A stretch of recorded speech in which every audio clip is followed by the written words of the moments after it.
Nagapadayon kita mga kauturan kag kaabyanan kag aton nga na pamatian ang Salmo 110 nga balasahon naton para sa sining adlaw nga edisyon sang aton nga programa paagi sa musika nga aton nga napamatian kag karon magpadayon kita sa paagi sa pagbaton naton sang mga mensahe nga nag-alalabot diri sa aton agud nga aton man nga iga pakigambit sa aton nga mga tagpalamati. Paagi man ini sa aton nga presensya sa internet. Sa diin may mga accounts kita sa nanari-sari nga mga palaagyan online. Kag ang isa diri amo ang sa Twitter. Paagi sa aton account nga NRC is Inspirational. Kag isa sang mga sunod naton nga account among iyan ni Pope Francis nga Pontifex. Kag siling sang aton balaan nga amay, ang Dios nakahibalugid sang nagaisahanon nga pamaagi agud nga masalbar kita. Agod nga ayuhon kita sa aton mismo mga kaugalingon kag ina paagi sa iya nga paghigugma sa aton. Kay iya nahibal-an nga mangin mas maayo pagid kita kun aton nga ginabaton ang iya walay katubtuban nga gugma kag ini man ang wala nagabalhin nga gugma nga amo iya ang nagabag-o sa aton. Amen. Masunod, ang aton nga mensahe nagikan sa mga kaabyanan pagid naton nga iban sa Twitter. May yari man kita nga ginasunod nga mga sumulunod man ni Pope Benedict XVI nga aton sadto nga Pope Emeritus.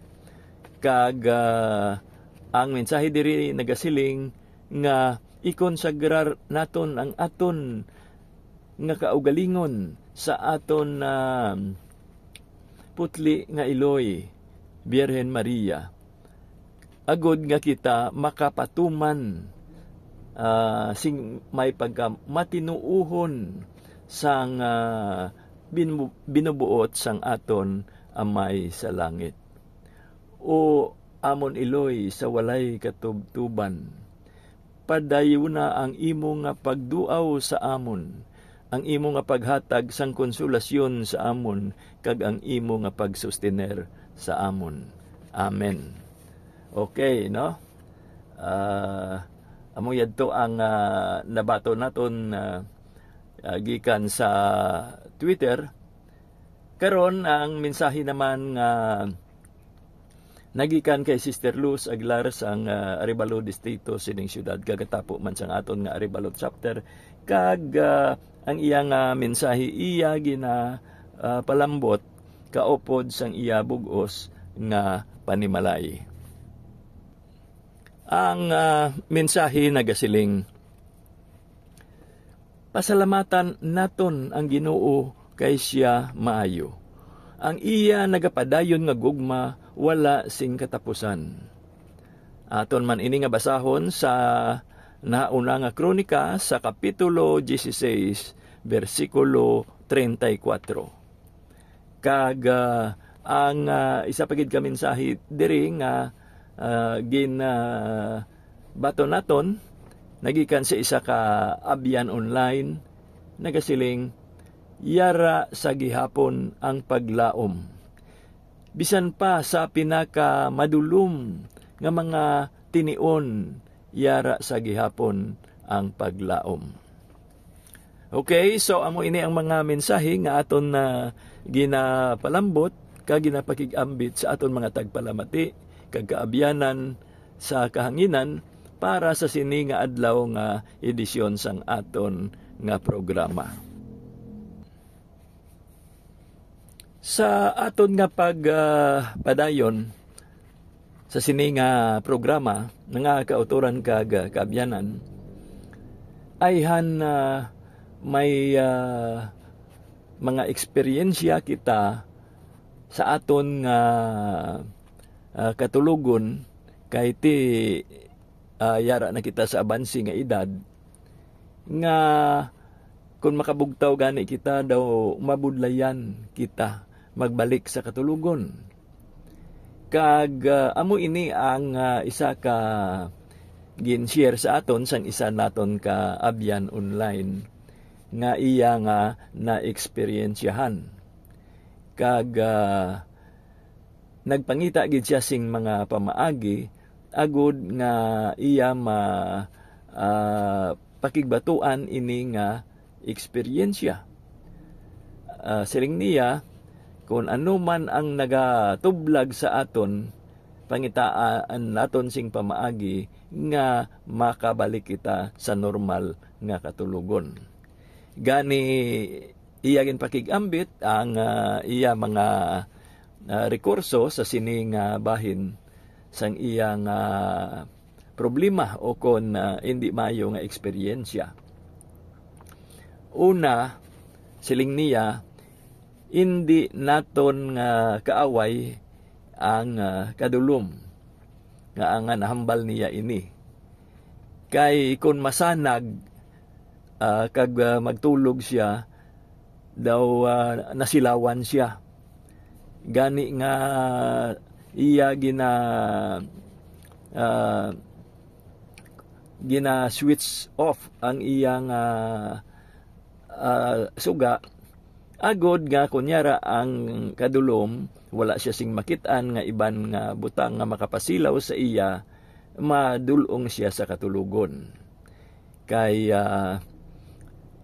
kung kaisa mayara kita sang huyog nga kung makita gani naton ang o kunyara gani kita sa kadulom, nagapangita gid kita sang sarang makapasanag sang aton nga palibot.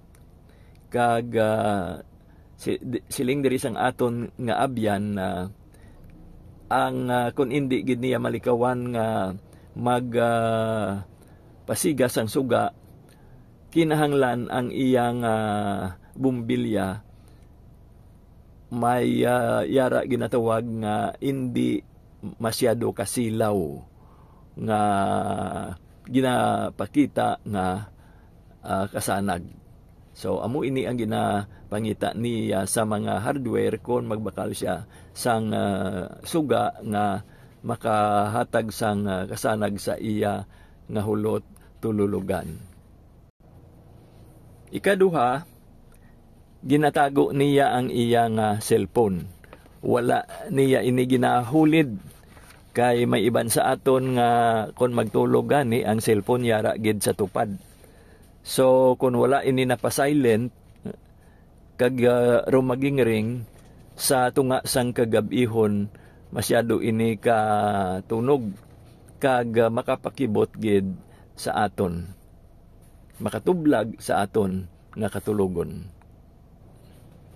Ikatatlo, ginalikawan niya ang orasan. Kaya para sa iya, makatulublag man kung kada magbugtaw gani siya, nagatamod siya sa iya nga rilo kag lantawon kung ano na ang oras. Kag ini naga-affectar gid sa iya nga katulugon. Ilabi na kung ang aton nga orasan amo ang digital clock nga bisan madulom may numero nga nagaigpat nga nagapakita sa aton kung ano na ang oras.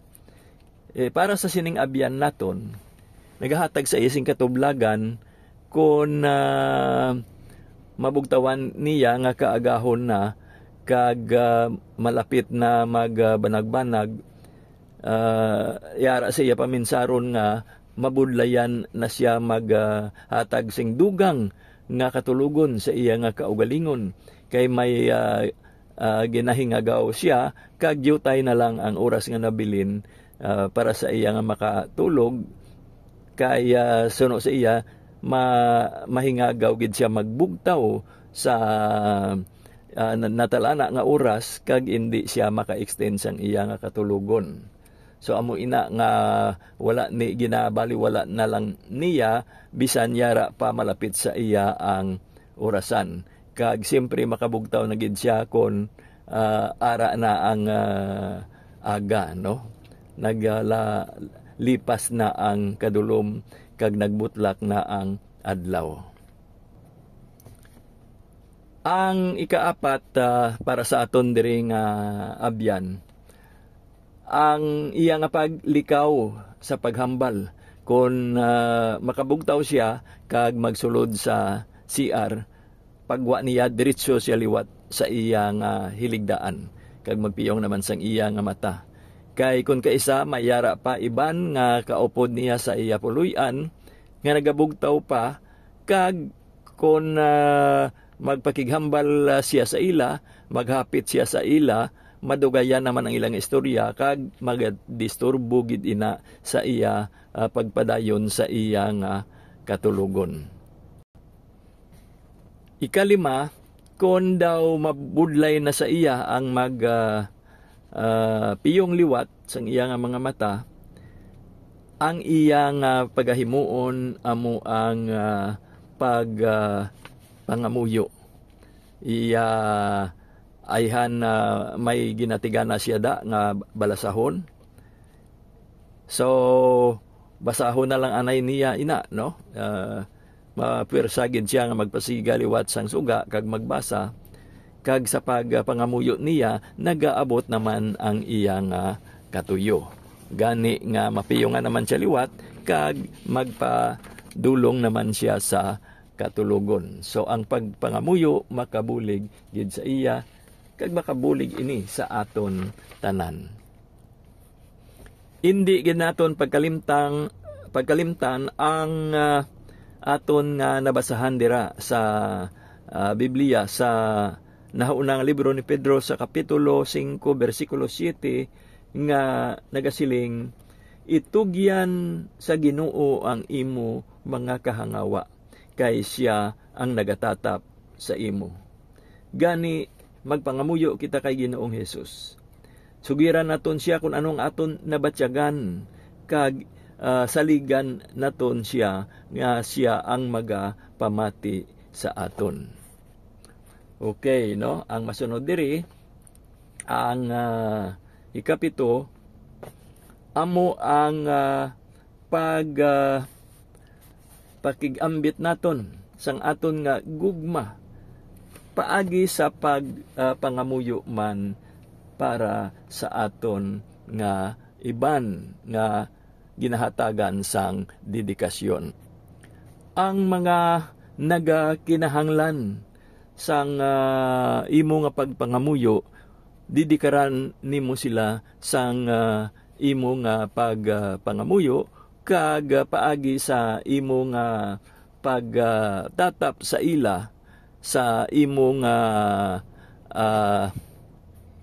paghingyo sang kaayuhan para sa ila.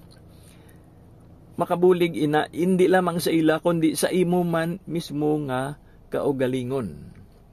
Gani nga ang aton nga pagpangamuyo kag pagpangayo sang bugay gikan sa Espiritu Santo kag paghingyo sang intersesyon para sa aton nga mga isig kapariho, may yara gid nga madala nga gugma sa aton sa pagkamalapit naton sa kasing-kasing ni Ginoong Hesus. Kag ang katapusan diri mga kauturan kag kabyanan, amo ang tinguhaan naton nga kalimtan ining mga butang nga nagahatag sing katublagan sa aton nga kaisipan. Kabigon naton nga ang kagabihon amo ang tiyempo nga kita makapakig-upod sa Dios kag makapakig-ambit sang iya nga grasya. Amen. Wala na kita sang panahon agod nga makapadayon na mga kauturan kag kaabyanan. kag antes kita magtakop, dumdumon naton nga kinahanglan naton ang magpangamuyo para sa aton nga simbahan. Kabay pa iya mabaton nagikan sa Espiritu Santo ang grasya kag ang kabakod agud nga maangkon ang kabag-uhan kag ang pagkamapinadayunon sa misyon suno sa kapawa sang Ebanghelyo. Amen. Sa ngalan sang Amay, sang Anak kag sang Espiritu Santo. Amen. Mga kauturan kag kabyanan, nagpamati kamo sa aton palatuntunan sa kahanginan ang inspirasyon sang mga senior citizens. Ini si brother ninyo nar nga nagasiling, may God bless us all.